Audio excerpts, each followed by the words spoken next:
Ito ang aking pangako, pag-ibig na di maglalaho.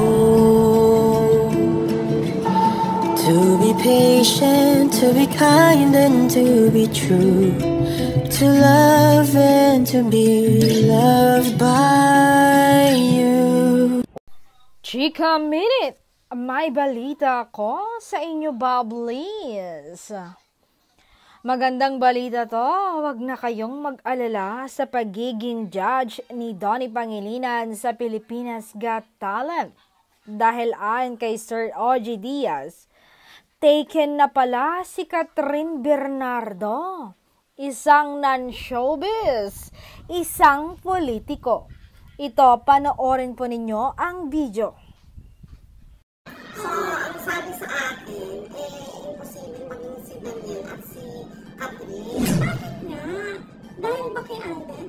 Ito nga, kasi kung single pa rin si Catherine, pwede magkaroon ng possibility na kung liligawan ulit siya ni Daniel, di ba? Ha?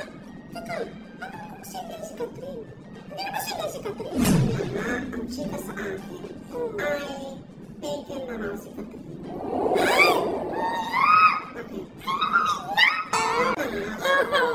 Ang sinasabi sa akin ng aking source ay taken na siya. Oo. Dahil meron relationship na? Yes, meron na rin nagme-may-ari ng puso ni Catherine.